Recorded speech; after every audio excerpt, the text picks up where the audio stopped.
పేదరికం ముందు ప్రతిభ గెలిచింది. ప్రతిభకు పేదరికం అడ్డురాదని మరోసారి రుజువైంది. చదువుకోవాలని కోరిక ముందు తన కుటుంబం ఆర్థిక పరిస్థితులు మాత్రం ఆటంకం కాలేదు. పక్షవాతంతో తండ్రి మంచాన పడితే నిరాశ చెందలేదు. చికిత్సకయ్యే డబ్బులను కూడా పనులు చేస్తూ సమకూర్చాడు. మురికివాడ నుంచి ఉన్నత శిఖరాలకు అధిరోహించాడు. పని చేస్తూ చదువుకొని ఉద్యోగం పొందాడు. తన ప్రతిభతో పేదరికాన్ని, అడ్డంకులను జయించి ఆర్మీ ఉద్యోగానికి ఎంపికయ్యాడు ఓ యువకుడు. ఆ కథేంటో ఇప్పుడు చూద్దాం.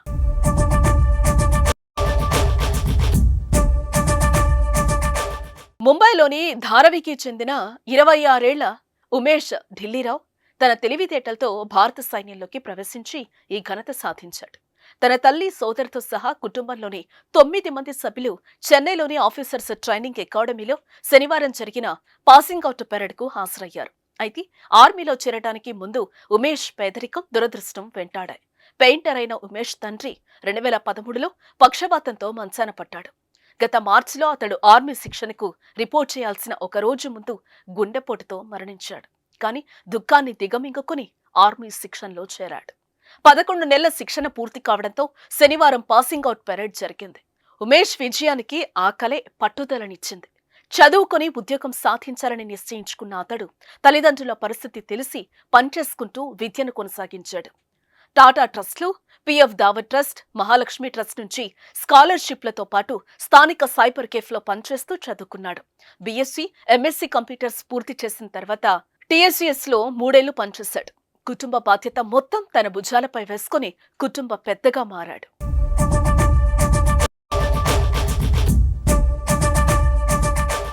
నేను టాటా కన్సల్టెన్సీ సర్వీసెస్లో 3 ఏళ్ల పాటు పనిచేశాను. ఆ తర్వాత వారాంతాల్లో బ్రిటిష్ కౌన్సిల్లో పనిచేస్తానని చెప్పాడు అతను. ఎన్సీసీలో శిక్షణ, రక్షణ దళాల్లో చేరాలని ఆసక్తిని పెంచింది. నేను 13 ప్రయత్నాల తర్వాత సర్వీసెస్ సెలక్షన్ బోర్డు పరీక్షల్లో అర్హత సాధించాను. సీక్రెట్ విషయం కాబట్టి నా పోస్టింగ్ గురించి చెప్పలేను. ఐటీ దళ యూనిట్లో అనుబంధంగా ఉన్నానని చెప్తే సరిపోతుందని పేర్కొన్నాడు.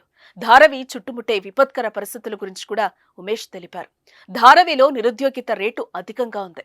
నా విజయం ఆ ప్రాంతంలోని ఇతర యువకులను ఆర్మీలో చేరటానికి స్ఫూర్తి నింపుతుందని ఆశిస్తున్నాను. ప్రస్తుతం వారికి దాని గురించి పెద్దగా తెలియదు. చాలా మంది ప్రజలు ఆర్థిక సంక్షోభాన్ని ఎదుర్కొంటున్నారు. నేను యువతకు చెప్పాలనుకునేది ఒకటే, మీరు మీ జీవితంలో ఏదో ఒక లక్ష్యాన్ని నిర్దేశించుకుని కష్టపడి పనిచేస్తే దానిని తప్పకుండా సాధిస్తారు. అందుకు సిద్ధంగా ఉండండి, ముందుకు సాకండి. సమస్యలు, అవరోధాలు, అసమానతలను ఎదుర్కోండి. ఒకసారి పరీక్షల్లో తప్పిన నిరుత్సాహానికి గురి కావద్దు. చుట్టూ ఉన్నవారితో మాట్లాడండి, అది మీకు నిజంగా సహాయం చేస్తుంది అని ఉమేష్ అన్నారు. నిజంగా ఎన్ని కష్టాలు అనుభవించి ఉద్యోగం పొందిన ఉమేష్కు అభినందనలు.